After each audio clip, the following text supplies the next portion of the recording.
Hello जी पूछ लें, घर वालों को जरा खामोश करवा लें, हम तो आपकी बात सुन रहे हैं। सुन रहे हैं, पूछे ना मेरी बहन। जी, किसी ने हमें बताया कि आयते करीमा 1.25 किलो चने के ऊपर 3 दिन या 7 दिन पढ़ना है। अगर ज्यादा मुश्किल काम हो तो 1.25 किलो चने पर 3 दिन पढ़ना है, और सूरज निकलने से पहले वो चने जो है ना वो नहर में बहा देने हैं। तो ये आयते करीमा पढ़ना सही है मुश्किल काम के लिए? आयत करीमा तो बेटा ठीक ही ठीक है। ऐसी दुआ है हज़रत यूनुस अलैहिस्सलाम की कि अल्लाह के रसूल अलैहिस्सलाम फरमाते हैं मेरे भाई यूनुस की दुआ जो पढ़ेगा अल्लाह ताला उसकी हाजत पूरी करेगा। मगर ये इतने चनों पर पढ़नी है, वो चने फिर पानी में बहाने हैं। पानी में क्या होगा, डूब जाएंगे, कौन खाएगा उनको? किसी गरीब को दे देते, या कोई जानवर ही होता जो खाता।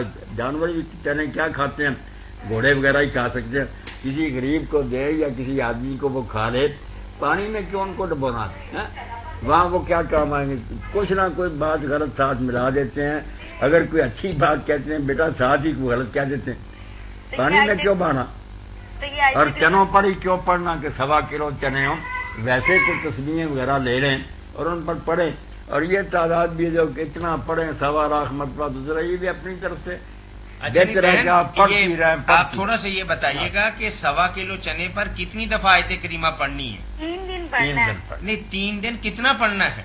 वो 1.25 किलो चने पूरे करने हैं, यानी एक एक दाना। एक एक दाना वाली बात होगी मौलाना। उन्होंने कहीं यही सोचा होगा कि तस्बीहें तो मिलती नहीं, 1.25 किलो ही हो जाएगा 1.25 लाख में।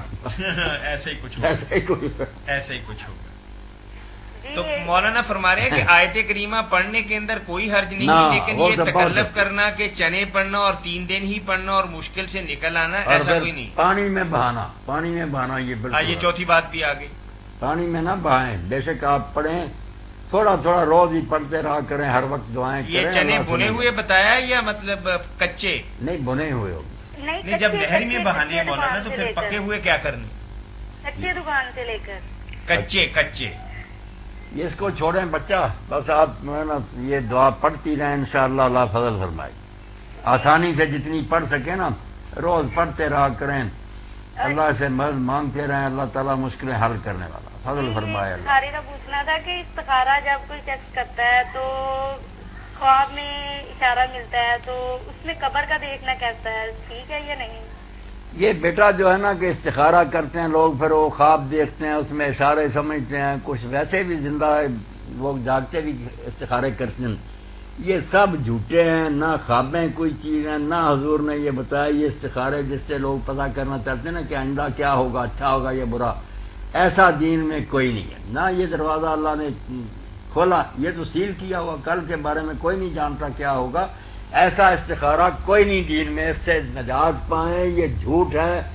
इसकी बजाय इस्तिखारा जो दीन में वो ये है कि आप जो काम करना चाहते हैं 2 रकात नमाज पढ़कर दुआ करें कि अल्लाह तू सब कुछ जानता है, सब कुछ तेरे इख्तियार में, अगर ये काम अच्छा तो होने दे, नहीं अच्छा तो ना होने दे। ये दुआ मांगने का हुजूर ने नाम इस्तिखारा रखा था, खैर की दुआ। लोगों ने साथ मिला लिया, सोए ख्वाब आएंगे, फिर ख्वाबों का पूछते हैं। कोई कहता ये ख्वाब देखता, उसका फिर लोग बता दे ये अच्छा है, कोई देखता फिर कहते नहीं बुरा है। सब झूठे हैं। ऐसा इस्तिखारा बेटा दीन में कोई नहीं आया, ना इसकी फिक्र करें। कितनों ने इस्तिखारे कराए, मैं उनका क्या जिक्र करूं, बड़े बड़े उलमा से, सूफियों से, बाद में तलाकें हुई, रोते रहे, 3 बार तलाक हुई है। वो कहते बड़ा अच्छा इस्तिखारा, बकवास करते हैं। कल का कौन जानता क्या होगा। अल्लाह से खैर मांगनी चाहिए कि कदम उठाने लगे हैं, अल्लाह अगर अच्छा है तो होने दे, नहीं अच्छा तो कोई रोड़ा अटका दे। ईमानदारी से अल्लाह से ये दुआ करे, फिर अल्लाह ताला खैर ही करे। ख्वाब वगैरह कोई चीज नहीं। कोई कहता ख्वाब में ये देखा, कोई कहता, सब गलत बात जी। ये जन्नत अल्लाह जहन्नम के मुताबिक, जहन्नम का भी यही कि जहन्नम में आगे तो अजाब ही अजाब है, मगर रास्ता जो जा रहा है वो लज्जतों से भरा हुआ, मजेदार। ऐश करते जाओ, गाने सुने, औरतें देखो, हराम खाओ, हैं, और जो मिले सब हड़प करते जाओ। बस टहलते टहलते दोज़ख में चले जाओ। दोज़ख में जाने के लिए कोई मेहनत की जरूरत नहीं। बेशहवात मन पसंद काम करते जाओ दोज़ख, और कड़वी गोलियां खाओ। जी नहीं चाहता मगर दीन कहता ये काम करो। बिल वो जो है बिल मकार है। यानी जहन्नम का रास्ता बहुत ही सादा और आसान है। جبکہ جنت کا راستہ مشکلات اور دقتیں جو دنیاوی اعتبار سے ہیں، لیکن یہ حضرت سیدنا مسیح علیہ السلام نے بھی یہ بات کہی کہ جنت کی راہ تنگ ہے اور اس پر چلنے والے تھوڑے، مشکل راستہ، دوزخ کی راہ فراخ اور اس پر چلنے والے بہت۔ وہ تو جرنیلی سڑک ہے، لاکھوں لوگ جا رہے ہیں دوزخ، نیکی کی تنگ، کبھی کبھی کوئی مسافر نظر آتا ہے، ورنہ ادھر کون آتا؟ مشکل کام ہے، اپنے آپ کو باندھ کے رکھنا پڑتا ہے کہ یہ کرنا یہ نہیں کرنا۔ دوزخ کے یہ کہ اپنی لگام بس ڈھیلی چھوڑ دو، جدھر جانا چاہتے جاؤ، عیش کرو، دوزخ میں چلے جاؤ۔ ٹھیک، جزاکم اللہ خیر۔ یہ مولانا ایک بہت ہی سادہ سا سوال ہے جو لوگوں نے بڑا ہی کمپلیکیٹڈ بنا دیا اور بے شمار دفعہ آپ نے اس کا جواب بھی دیا ہے۔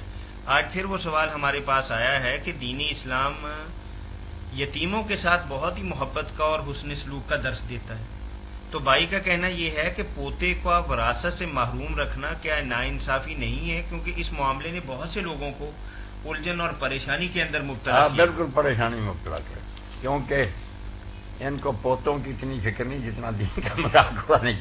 پہلے تو کون جانتا کہ یتیم ہی پوتے، ہو سکتا کہ وہ بالغ ہوں اور کماتے ہیں اور دوسروں سے زیادہ کما رہے ہیں، یتیم لگاتے ہیں ساتھ، پھر پوتا لگاتے ہیں۔ کسی نے یتیم نواسے کا بھی آج تک پوچھا کہ بیٹی کا بیٹا یتیم رہ گیا، بہن مر گئی، اس کی فکر کیجیے۔ بہن تو بخش دیتی ہے نا؟ نہیں، بہنوں کو تو خود نہیں دیتے، بہنوں کو تو خود نہیں دیتے، ان کے بیٹوں کو کیا دیں؟ اس لیے مسئلے کو بگاڑنے کے لیے نا یتیم پوتا یتیم نواسا نہیں کرے، بالکل بکواس ہے۔ اس طرح طرز کھانا شروع کریں تو پھر تو قانون بن ہی نہیں سکتا۔ ہر مرتبہ تحصیلدار دیکھے کہ کوئی بھائی لولا لنگڑا، چھوڑو بھائی دوسروں کو، یہ زیادہ حقدار، یہ مذاق بن جائے گی۔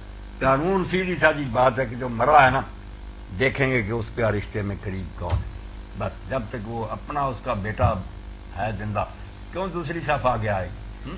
جب یہ مر جائیں گے پھر پوتے آ جائیں گے، پوتے سارے ختم، لائنیں بنی ہیں۔ باقی یتیموں کا مسئلہ جو ہے نا، وہ ایک دادے پر کیا ساری امت پر ہے کہ حکومت اسلامیہ اور پورا معاشرہ ان کو اپنی اولاد سمجھے، سارے امیر آدمی ان کی تعلیم کا بندوبست کریں، حکومت ان کا وظیفہ حضرت عمر رضی کی طرح اس کے چچا جو ہیں ان پر لگا دے، کتنا خرچہ دینا پڑے گا، وہ الگ حال۔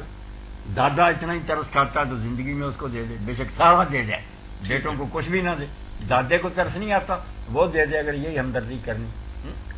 یعنی اسلامی تعلیمات یتیم کی کفالت پر بہت زیادہ سارے یتیم اس کی نظر آتا ہے اور معاشرے کو ابھارتا ہے، اور اللہ کے نبی صلی اللہ علیہ وسلم نے فرمایا کہ میں اور یتیم کی کفالت کرنے والا ایسے ہوں۔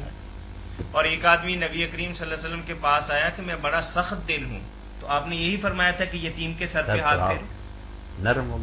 جزاک اللہ۔ یہاں سارے یتیم جو ہے نا ان کی انشورڈ، پوری امت ذمہ دار ہے حکومت اسلامی۔ باقی جب سارا اسلام ختم ہوتا صرف پوتے کا قانون جاری کر دیتے ہیں نفرت دلانے کی، یہ بھی نیت بد ہوتی ہے کہ لوگ چیخ اٹھیں کہ یہ کیا اسلام؟ پہلے سارا اسلام چلاؤ، پھر کسی دادے کی جائیداد ہے یا نہیں، سب بے فکر ہوں گے، یتیم کیوں فکر ہوگی؟ ٹھیک ہے، یہ فوت شدگان کے متعلق مولانا دو سوالات ہیں۔